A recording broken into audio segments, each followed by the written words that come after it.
अर्पिता का पति बहुत सीधा था, लेकिन उसकी माँ कहती कि पति को मारकर सारा माल समेटकर चली आओ, तुम्हारी दोबारा शादी किसी राजकुमार से करवा दूंगी। तो एक दिन अर्पिता ने पति के खाने में जहर मिला दिया और वो खाकर लेट गया।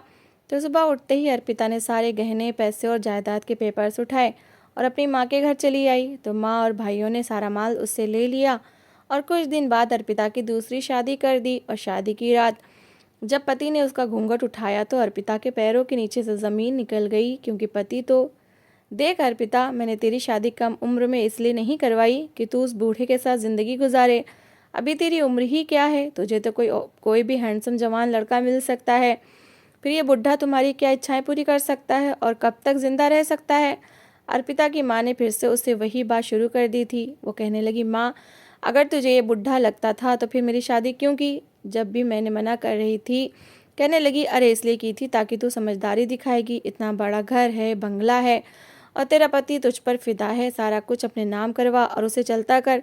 माँ ने नाक चढ़ाकर कहा था, माथे पर तेवरी चढ़ाई थी। अर्पिता कहने लगी, माँ, वो मेरे साथ अच्छा है, जैसा भी है मेरा पति है और बेवकूफ़ नहीं है कि सब कुछ मेरे नाम कर देगा। मुझे घुमाता फिराता है, सैर कराता है, घर में किसी चीज़ की कोई कमी नहीं है। मैं क्यों उससे डाइवोर्स ले लूँ और मायके आकर तंगी की ज़िंदगी गुजारूँ? ये कह के अर्पिता ने जैसे बात ख़त्म करना चाही थी, उसकी माँ कहने लगी, तुम्हारी अकल पर तो पत्थर पड़े हैं। अरे मेरा मतलब है कि अपनी कम उम्र का फ़ायदा उठा, उसको अदाएँ दिखा ताकि वो घर तेरे नाम कर दे, अपनी हर चीज़ तेरे नाम कर दे, फिर तो उससे डाइवोर्स ले लेना। अर्पिता कहने लगी, नहीं, वो मुझे साफ कह चुका है कि मैं तुम्हारे नाम कुछ नहीं करूँगा, क्योंकि मुझे तुम्हारी माँ और भाई लालची लगते हैं और मैं तुमसे प्यार करने लगा हूँ। अगर मैंने सब कुछ तुम्हारे नाम कर दिया तो तुम्हारी माँ ज़बरदस्ती तलाक दिलवा कर तुम्हें अपने घर ले जाएंगी। अर्पिता की बात सुनकर उसकी माँ कहने लगी, ये बूढ़ा तो बड़ा ही चालाक निकला, चलो मैं करती हूँ उसका कुछ, लेकिन देख तू वहाँ पर दिल ना लगा बैठना। माँ, वो तो वैसे भी डॉक्टर के पास मुझे लेकर गया था कि शादी को कुछ महीने हो गए, अब तो कोई ना कोई खुशखबरी हो जानी चाहिए थी। ये सुनकर तो अर्पिता की माँ कौशल्या देवी का माथा ठनका था। कहने लगी, कोई ज़रूरत नहीं बच्चा पैदा करने की, तू उसे अपने पास आने भी कैसे देती है? अर्पिता कहने लगी, क्या हो गया है माँ, पति है वो मेरा, उसे कैसे रोक सकती हूँ? और वो इतना भी बूढ़ा नहीं है, अगर मैं 20 साल की हूँ तो वो 40 का भी नहीं है। उसकी माँ ने अपने माथे पर हाथ मारा था। कहने लगी, बस भी कर, मुझे नहीं पता था कि तेरा जोड़ इतना ख़राब निकलेगा कि एक बूढ़े पर अपना दिल हार बैठेगी। कोई ज़रूरत नहीं उसे अपने पास आने देने की, उससे दूर रहा कर, बहाने कर दिया कर, कुछ भी कह दिया कर, लेकिन उसे अपने अपने पास मत आने देना। मैं इसकी भी कोई पक्की व्यवस्था करती हूँ। ये कहकर वो जा चुकी थी, लेकिन अर्पिता परेशान हो गई थी कि पता नहीं अब क्या होगा। उसे अपने पति से प्यार हो गया था, क्योंकि वो उसका बहुत ख्याल रखता था। हालांकि उम्र में उसे 15-16 साल बड़ा था, लेकिन आप करके बात करता था। जब खुद अर्पिता को उससे कोई आपत्ति नहीं थी, तो कौशल्या देवी क्यों उसकी ज़िंदगी नरक बनाना चाहती थी? ज़रूर वो कम उम्र थी, 21 साल की थी और वो उससे बड़ा था। शुरू में तो उसे बहुत बुरा लगा था, उसने बहुत इनकार किया, माँ, मुझे नहीं करनी शादी, मेरी शादी तो किसी ऐसे लड़के से कर दें जो मुझसे 3-4 साल बड़ा हो, ये तो बहुत बड़ा लगता है। तो उसकी माँ ने उसके सर पर थपथपकी लगाई थी, अरे पगली, 4-5 साल बड़ा हो और क्या कामकाज कुछ ना करता हो, हाथ पल्ले कुछ ना हो तो क्या फ़ायदा? ये जो उम्र के बड़े होते हैं ना और पैसे वाले होते हैं, पत्नी की बहुत ज़्यादा कदर करते हैं, अपना पैसा पानी की तरह लुटाते हैं उस पर। और देख, ये ना हो कि शादी के बाद तू अपनी माँ और भाइयों को भूल जाए। तुझे तो पता है तुम्हारे दोनों भाई कुछ नहीं कमाते। फिर भी वो रोए जा रही थी। शादी हुई, विदाई भी हो गई, लेकिन जब उसने बड़ा सा बंगला देखा तो हैरान रह गई। जब उसे आनंद के कमरे में बिठाया गया तो कमरा देख कर भी वो हैरान हुई थी। इतना बड़ा तो शायद उसका पूरा घर था, जितना बड़ा वो कमरा था। एसी लगा हुआ था, सुंदर फर्नीचर था, कारपेट ऐसा था कि पाँव रखते हुए भी एहसास नहीं होता था कि ज़मीन भी नीचे है। लगता था कि किसी गुलाब के फूलों से भरे रास्ते पर चल रहे हों। अपने आंसू उसने साफ किए थे और बेड पर बैठ गई। जब आनंद कमरे में आया तो उसने बात बात ही आप कहकर शुरू की थी, देखिए, आप मुझसे बहुत छोटी हैं और मैं ये शादी करना भी नहीं चाहता था, लेकिन मेरी माँ को आप बहुत पसंद आ गई। वो बीमार थी और डॉक्टर ने उन्हें जवाब दे दिया था, इसलिए मैं इनकार नहीं कर पाया। मैं अपनी माँ की आखिरी इच्छा पूरी करना चाहता था। मैं कोशिश करूँगा कि आपको खुश रख सकूँ। बड़े प्यार और इज्जत के साथ उसने अपनी शादीशुदा रिश्ते की शुरुआत की थी। शुरू शुरू में तो अर्पिता हिचकिचाती रही, लेकिन आनंद उसकी बहुत इज्जत करता था, उसका बहुत ख्याल रखता था। 1 महीने बाद सास का भी देहांत हो गया था। अब पूरे घर पर उसी का राज था। आनंद से छुप छुप कर वो कई बार अपनी माँ को पैसे दे चुकी थी। आए दिन उसकी माँ और उसके भाई उसके घर आ जाते थे, अच्छे अच्छे पकवान खाते और चले जाते। लेकिन माँ को शायद ये भी कम लग रहा था, उसका लालच दिन प्रतिदिन बढ़ने लगा था। लेकिन इसी बीच अर्पिता और आनंद में प्यार भी बढ़ने लगा था। वो अर्पिता को चाहने लगा था और अर्पिता को भी वो अच्छा लगने लगा था। जितना बूढ़ा उसकी माँ ने आनंद को कहा था वो उतना भी नहीं था। उसकी उम्र यही कोई 35-37 साल थी और अर्पिता अभी भी 21 साल की हुई थी। जिस तरह से वो उसका ख्याल रखता था, उस पर अपना प्यार निछावर करता था, अर्पिता भी उसे चाहने लगी थी, उसका ख्याल रखने लगी थी। दोनों बहुत खुश थे। शादी को 3 महीने गुजरे थे कि वो अर्पिता को घुमाने लेके गया। पूरे 1 महीने बाद दोनों वापस आए थे और उस समय तक वो आनंद से काफ़ी घुल मिल भी चुकी थी, प्यार भी करने लगी थी, घर को भी संभाल रही थी। कई बार अर्पिता आनंद से कह चुकी थी कि आप मुझसे आप करके बात ना किया करें, मुझे अच्छा नहीं लगता। मैं आपकी पत्नी हूँ और आपसे काफ़ी छोटी भी हूँ। वो कहने लगा, तो फिर क्या हुआ, हर इंसान को सम्मान का अधिकार है और आप मेरी पत्नी हैं। आप भी मुझे तो आप कहती हैं ना। कहने लगी, वो तो सब पत्नियां कहती हैं। वो आनंद के साथ बहुत खुश थी, एक अच्छी ज़िंदगी जी रही थी। लेकिन कौशल्या देवी का लालच इतनी जल्दी ख़त्म होने वाला नहीं था। पहले तो वो पैसे बढ़ाने का कहने लगी, लेकिन अर्पिता कहने लगी, जितना खर्चा वो मुझे देता है माँ, वो मैं सारा आपको दे देती हूँ। फिर वो मुझसे पूछता भी है कि पैसे कहाँ गए, क्योंकि मेरी हर चीज़ तो वो खुद ख़रीद कर देता है, कपड़े भी खुद ख़रीद कर देता है, मेरी सारी शॉपिंग वो खुद करवाता है अपनी पसंद से। इसके अलावा 10,000 रुपये ही मुझे देता है कि आपको कभी ज़रूरत हो तो खर्च कर लीजिएगा, लेकिन कभी खर्च करने नहीं देता। अब मैं क्या करूँ, तुम भाइयों से क्यों नहीं कहती कि कोई काम करें, सारी ज़िंदगी मैं तो नहीं पाल सकती ना तुम लोगों को। अर्पिता के बदले तेवर देखकर तो जैसे कौशल्या देवी के होश उड़े थे। कहने लगी, अब तुम माँ के सामने ज़बान चलाएगी। वो अपनी माँ से बहुत डरती थी, अपनी माँ के कहे पर सब कुछ करती थी, क्योंकि उसकी माँ ने कभी उसे इतनी छूट दी ही नहीं थी कि अपनी ज़िंदगी के फैसले वो खुद करती। सुंदर तो पहले से थी और फिर इतने ऐश और आराम से ने उसका रूप और भी निखार कर दिया था।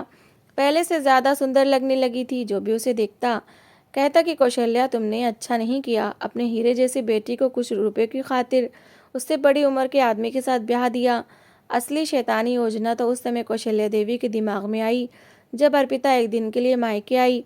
वैसे तो वो मायके में नहीं रुकती थी, कहती थी एसी के बगैर मुझे नींद नहीं आती। उसी समय उसकी पड़ोसी सहेली उसे बुलाने आ गई कि मेरी कज़िन आई है, तुमसे मिलना चाहती है। जब अर्पिता उससे मिलने गई तो उसकी कज़िन काफ़ी अमीर थी, उसका भाई भी उसके साथ आया था। अर्पिता को देखकर उस पर फिदा हो गया, लेकिन जब उसे पता चला कि वो शादीशुदा है तो कहने लगा कि ये तो बड़ी गलत बात है, इतनी सुंदर लड़की की शादी तो मुझसे होनी चाहिए थी। अगर ये अपने पति को छोड़ दे तो मैं तब भी इससे शादी कर लूँगा। इस बात का जब कौशल्या देवी को पता चला तो उसकी तो आंखें फटी की फटी रह गई। वो कुछ और ही सोचने लगी कि उसकी बेटी जब इतनी सुंदर है तो वो क्यों आनंद के साथ ही रहे, जो महीने के सिर्फ 10,000 ही उसे देता है। पहले तो वो अर्पिता को यही समझाती रही कि कैसा भी करके तू अब आनंद को बोल के घर तेरे नाम कर दे, आखिर तो उसकी पत्नी है। तो कहती थी उसकी इतनी सारी दुकानें हैं, फैक्ट्री है, कुछ तो तेरे नाम करे, या आनंद से कहो अपनी फैक्ट्री में तुम्हारे भाइयों को काम पर रख ले, कुछ तो पैसे आएंगे। आनंद ने ये भी कर लिया था, उसके दोनों भाइयों को फैक्ट्री में काम पर रख लिया। लेकिन वो सेठ बनकर वर्करों पर रौब जमाते कि हम आनंद के साले हैं, यानी इस कंपनी के मालिक हैं। आनंद तक इसकी खबरें पहुंची तो उसने उन दोनों को ही निकाल दिया। इस बात पर अर्पिता ने बहुत मना किया था, लेकिन उसने बड़े प्यार से समझाया कि देखो, मैंने बहुत मेहनत करके ये मकाम हासिल किया है और तुम्हारे भाई मुंह उठाकर मुझसे जितने पैसे मांगते रहते हैं, मैं उनको इतने पैसे नहीं दे सकता। वह ज़रूर मेरे साले हैं और मैं जानता हूँ कि जो खर्चा मैं तुम्हें देता हूँ वो भी तुम अपनी माँ को दे देती हो, लेकिन मैंने कभी कुछ नहीं कहा और इससे ज़्यादा मैं कुछ नहीं दूंगा। उन्हें मेहनत करनी चाहिए तो ही वो सफल हो जाएंगे, और यूं बहन से पैसे लेकर अय्याशियाँ नहीं करनी चाहिए। अर्पिता तो ये सुनकर शर्मिंदा हो गई थी। आनंद उसकी हर बात को जानता था। अर्पिता ने कहा कि आप मुझसे कितना प्यार करते हैं। कहने लगा कि आपको मेरे प्यार पर शक है, कि आपको नज़र नहीं आता मैं आपसे कितना प्यार करता हूँ। वो कहने लगी कि आप ये घर मेरे नाम कर देंगे। ये सुनकर आनंद ने कहा, नहीं, मैं ये घर आपके नाम ज़रूर कर देता अगर आपने अपनी इच्छा से मांगा होता, मगर ये आपकी इच्छा नहीं है। मैं जानता हूँ ये इच्छा आपकी माँ की है। वो एक लालची औरत है, इसलिए मैं कभी भी आपके नाम कुछ नहीं करूँगा, क्योंकि मैं जानता हूँ अगर मैंने आपके नाम लाखों करोड़ों की जायदाद कर दी तो आपकी माँ आपको अपने घर ले जाएंगी, आपको डराएंगी, धमकाएंगी और मुझसे अलग कर देंगी। अर्पिता, मैं आपसे बहुत प्यार करने लगा हूँ, आपको छोड़ नहीं सकता। अर्पिता ने भी उसका हाथ अपने दोनों हाथों में ले लिया था। कहने लगी, मैं भी आपको बहुत चाहती हूँ, मैं भी आपको छोड़ नहीं सकती। पर जितना प्यार वो आनंद से करती थी, उससे कहीं ज़्यादा वो अपनी माँ से डरती थी। जब उसकी माँ पूछती कि बताओ क्या उसने तुम्हारे नाम कुछ किया, तो कहने लगी, माँ मैं ऐसा कुछ नहीं चाहती और आनंद ने साफ मना कर दिया है। तो उसकी माँ एक नई योजना के साथ वापस गई थी। अर्पिता को लगा कि अब उसकी माँ उसकी जान छोड़ देंगी, लेकिन अगले हफ्ते उसने कुछ पुड़िया लाकर अर्पिता को दी। कहने लगी कि हर रात को अपने पति के दूध के गिलास में इसे डालकर उसे पिला देना। वो काफ़ी सारी पुड़िया थीं। अर्पिता कहने लगी, ये क्या है? तो कहने लगी कि ये जहर है, लेकिन धीरे धीरे असर करता है। ये सुनकर अर्पिता की जान निकली थी। कहने लगी, तुम्हारा दिमाग तो ख़राब नहीं हो गया? मैं भला क्यों अपने पति को जहर देने लगी? वो कहने लगी, पागल लड़की, अगर वो मर जाएगा तो सब कुछ तेरे नाम हो जाएगा, सब कुछ तेरे पास आ जाएगा, लाखों की दौलत, करोड़ों की जायदाद। फिर मैं तेरी एक और अच्छी जगह शादी करवा दूंगी। तुझे पता है, वो जो तेरी सहेली निशा है ना, उसकी कजिन का भाई तो मर मिटा है तुम पर।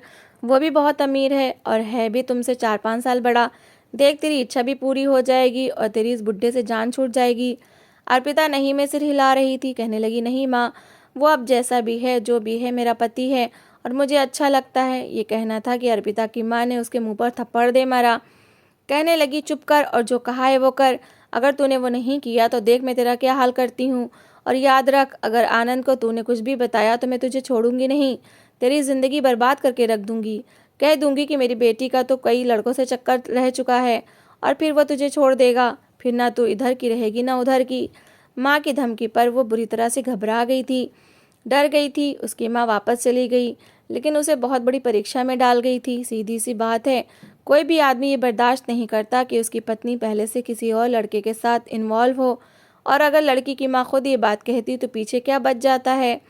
आनंद भी बाकी आदमियों जैसा है, अगर ऐसी बात सुनता तो ज़रूर अर्पिता पर शक करता। फिर तो वो ना पति के घर की रहती और ना ही माँ के।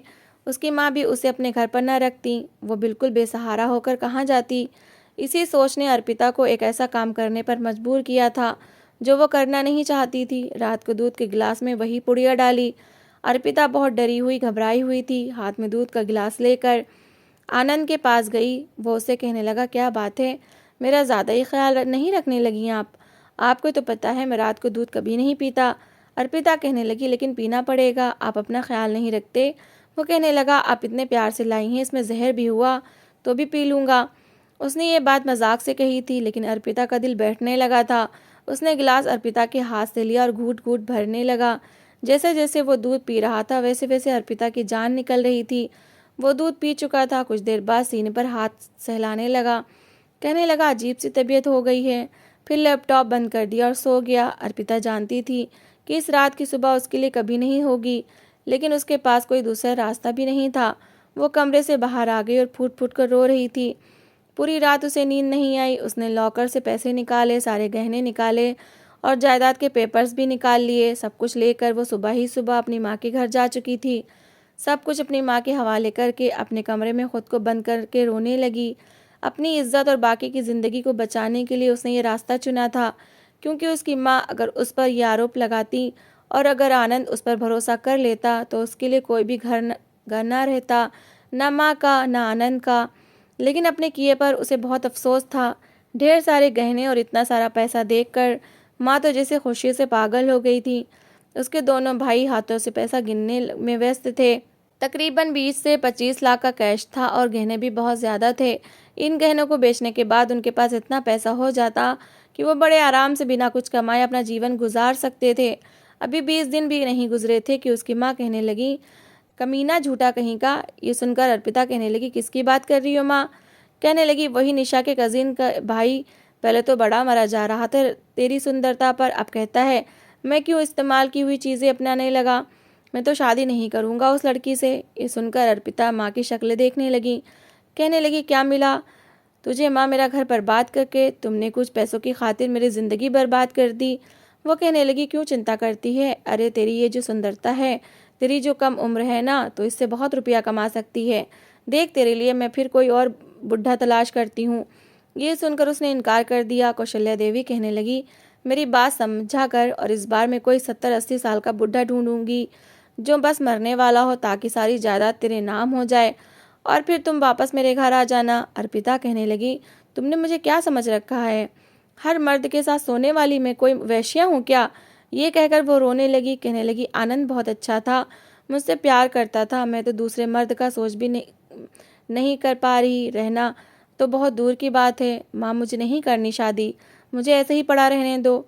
वैसे भी आनंद के इतने पैसे तुम्हारे पास आ गए हैं, मेरी 2 टाइम की रोटी तुम पर भारी नहीं पड़ेगी। लेकिन उसकी माँ का लालच ख़त्म नहीं हो रहा था। वो उसके लिए रिश्ता ढूंढने लगी। वो रिश्ता ढूंढ भी चुकी थी, लेकिन इस बार रिश्ता लेकर आने वाली कहने लगी कि वो आदमी बहुत ज़्यादा बूढ़ा है, इतना बूढ़ा है कि चल फिर नहीं सकता, बस बिस्तर पर है, और उसे एक कम उम्र लड़की चाहिए जिसके साथ वो समय गुजार सके और जो उसे संभाल सके। बहुत अमीर और पैसे वाला है और शादी के लिए तुम्हें एडवांस के रूप में 10 लाख देने को तैयार है। ये सुनकर उसकी माँ का लालच और ज़्यादा बढ़ने लग गया। कहने लगी, ठीक है। रिश्ते वाली औरत ने बताया कि उस बूढ़े आदमी को एक खतरनाक बीमारी है। वो अपना पूरा शरीर छुपा के रखता है और अपना चेहरा भी छुपा के रखता है, लेकिन कह रहा है जैसे उसकी शादी तुम्हारी बेटी से होगी वो तुम्हें मालामाल कर देगा। ये सुनकर तो कौशल्या देवी के मुंह में पानी भर आया था। वो उसे ना तो अर्पिता से कोई प्यार था, ना ही उसकी चिंता थी, उसे बस पैसों से प्यार था। लेकिन दरवाजे के बाहर खड़ी अर्पिता सब सुन चुकी थी, बार बार आनंद को याद कर रही थी। शायद उसे आनंद के साथ ये सब कुछ करने की सज़ा मिलने ही वाली थी कि एक कोढ़ी और बूढ़े आदमी से उसकी शादी हो रही थी। ये सोचकर ही उसे रोना आने लगा कि वो कैसे एक ऐसे आदमी के साथ रहेगी। उसे फिर से आनंद की बहुत याद आने लगी। वो कितना प्यार करता था, किसी नाजुक गुड़िया की तरह उसके साथ रहता था, उसकी इज्जत करता था, उसे नरमी से छूता था ताकि जल्द से जल्द वो उसके बच्चे की माँ बन जाए और उसका परिवार पूरा हो जाए। अभी तो आनंद को मरे हुए 1 महीना भी नहीं गुजरा था कि उसकी माँ उसका फिर से रिश्ता तय कर चुकी थी। लेकिन भगवान की करनी ऐसी हुई कि रात को ही अर्पिता की तबीयत बहुत ज़्यादा ख़राब होने लगी। उसकी उल्टियाँ ही नहीं रुक रही थीं। कुछ दिन बाद की तारीख कौशल्या देवी ने शादी की तय कर दी थी, इसलिए उसे अर्पिता की तबीयत की चिंता सताने लगी। डॉक्टर के पास लेकर गई तो डॉक्टर ने कहा कि आपकी बेटी उम्मीद से है। ये सुनना था कि वो कहने लगी कि इस बच्चे को जल्दी से गिरा दो।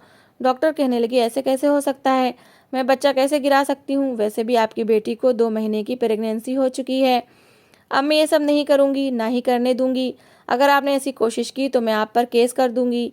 ये सुनकर उसकी माँ डर गई। अर्पिता कहने लगी, मुझे नहीं करनी किसी और से शादी, मैं आनंद का बच्चा पालूंगी। मैंने उनके साथ अच्छा नहीं किया, सिर्फ तुम्हारे कहने पर। तुमने अगर मुझे बदनामी की धमकियाँ ना दी होती तो मैं कभी ये कदम न उठाती। लेकिन उस रात कौशल्य ने उसे बहुत मारा, उसके पेट पर जोर जोर से लातें मारी ताकि ये बच्चा अंदर ही अंदर मर जाए। वो रोती रही, कराहती रही। कौशल्या कहने लगी कि मैं इसे ऐसे ही मार दूंगी। सुबह तक उसे बहुत तेज दर्द उठने लगा था, लेकिन बच्चा अभी भी अंदर सही सलामत था। कौशल्या देवी ने 8 दिन बाद ज़बरदस्ती उसकी शादी उसी बूढ़े से कर दी, जो बड़ी मुश्किल से बैठ पा रहा था, चेहरा तक छुपा रखा था, रुमाल अपने पूरे मुंह पर बांध रखा था, हाथों पर भी कपड़ा बांध रखा था। खुद कौशल्या भी उस बूढ़े को देखकर घिन से मुंह फेर गई थी, और उसके दोनों बेटे भी। लेकिन अपनी बेटी ब्याहते हुए उसने कुछ नहीं सोचा था। शादी होते ही रोते धोते वो उस बूढ़े आदमी के साथ जा चुकी थी। उसके कमरे में बैठकर रो रही थी। घर आनंद के घर से भी ज़्यादा बड़ा था, लेकिन जानती थी कि उसकी ज़िंदगी उजड़ चुकी है, क्योंकि दिल में अब भी आनंद था। अजीब बात यह थी कि पूरी रात उसकी ऐसे ही गुजर गई, लेकिन वो बूढ़ा आदमी उसके कमरे में नहीं आया। उसने भी दिल ही दिल में शुक्र किया था, क्योंकि एक और बड़ी परीक्षा से गुजरना नहीं चाहती थी। अभी भी आनंद की एक निशानी उसके शरीर में पल रही थी। अगर वो जिंदा होता तो कितना खुश होता। वो तो शायद उसे पाँव भी ज़मीन पर न रखने देता, उसको इतना ख्याल रखता। आंसू बहाकर सारा समय गुजारा था। सुबह सवेरे ही एक नौकरानी आई और उसे नाश्ता दे गई। कहने लगी कि साहब जी कह रहे हैं कि नाश्ता कर लें। वो कहने लगी, मुझे भूख नहीं है। कहने लगी, लेकिन साहब जी का आदेश है और उनका आदेश कोई नहीं टालता। नाश्ता करते हुए आनंद की बातें याद आ रही थीं। इतना प्यार करता था उससे, इतना विश्वास करता था कि उसके हाथ से सच में जहर का दूध पी गया था। ऐसे प्यार करने वाले पति तो शायद किस्मत वालियों को मिलते हैं। सोच रही थी काश वो अपनी माँ से न डरती, काश एक बार आनंद से सब कुछ सच बता देती कि मेरी माँ ही मुझे भड़काने की कोशिश कर रही हैं। लेकिन वो डर के मारे बहुत गलत कदम उठा बैठी थी, जिसका कोई प्रायश्चित नहीं था।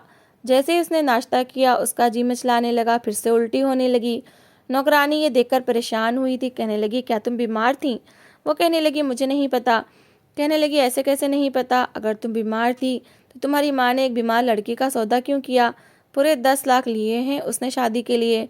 वो कहने लगी, तो फिर ऐसा करो कि मुझे जान से मार डालो। वैसे भी ये शादी मैं नहीं करना चाहती थी, मेरी माँ ने ज़बरदस्ती की है। मुझे अपने पहले पति से बहुत प्यार था और अभी भी है। ऐसा करो मुझे मार डालो, वरना मेरी माँ पता नहीं कब तक मुझसे यही खेल खिलवाती रहेंगी और मेरी ज़िंदगी को नरक बनाकर रख देगी। मुझे जहर दे दो। ये सुनकर नौकरानी परेशान हो गई, जल्दी से कमरे से बाहर निकल गई। उल्टियाँ कर करके अर्पिता बिल्कुल निढाल होकर बेड पर गिर चुकी थी और दुखी भी थी। फिर से आनंद की याद आने लगी थी। सोच रही थी कि इस बुड्ढे को सब कुछ सच बता देगी और कहेगी कि वो उसे मार डाले, क्योंकि उसके पास कोई दूसरा रास्ता नहीं था। अपनी माँ से भी कह चुकी थी कि वो ये शादी नहीं करना चाहती, लेकिन माँ ने उसकी एक नहीं सुनी। ज़बरदस्ती उसका ब्याह कर दिया। पैसे की लालच में वो पता नहीं कब तक बिकती रहेगी, क्योंकि उसकी माँ का लालच कभी ख़त्म होने वाला नहीं था।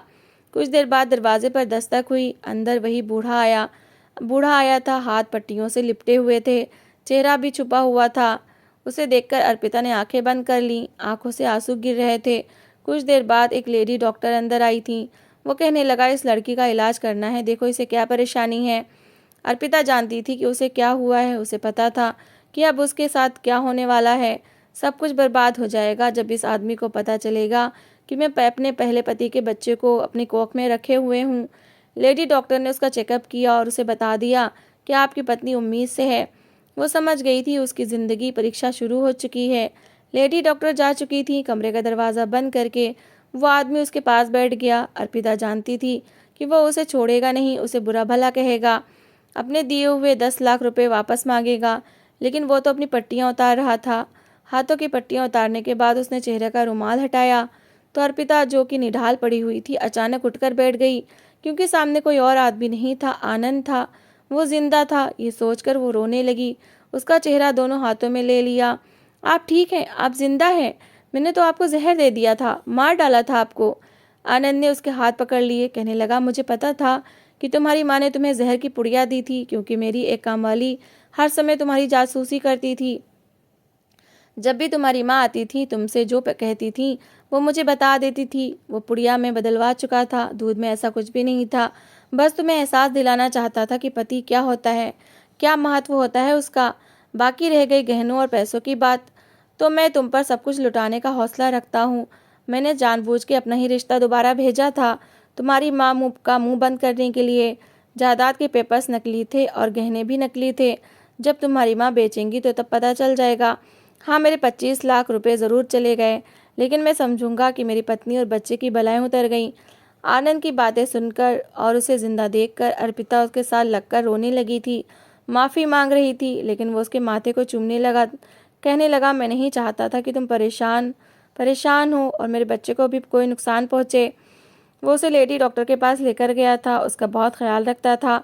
अर्पिता ने उसे सारी बात बता दी थी। वो कहने लगा, एक बार मुझ पर भरोसा तो करती, मुझे सब कुछ सच बता देती, तो तुम्हें अपनी माँ के अत्याचार सहन नहीं करने पड़ते।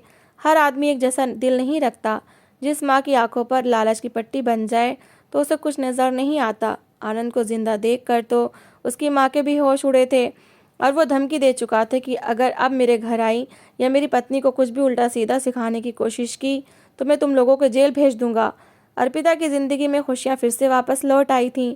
शायद अर्पिता का प्यार अपने पति के लिए सच्चा था, इसलिए भगवान ने भी उसकी मुश्किलों को आसान कर दिया था। तो दोस्तों, इस कहानी को लेकर आपकी क्या राय है, कमेंट बॉक्स में ज़रूर बताएं। और अगर आपको हमारी आज की कहानी अच्छी लगी हो तो प्लीज़ इसे लाइक ज़रूर करें। अगर आपने अभी तक हमारे चैनल को सब्सक्राइब नहीं किया तो ज़रूर कर लीजिए। तो मिलते हैं ऐसी एक और मोटिवेशनल कहानी के साथ। Thanks for watching.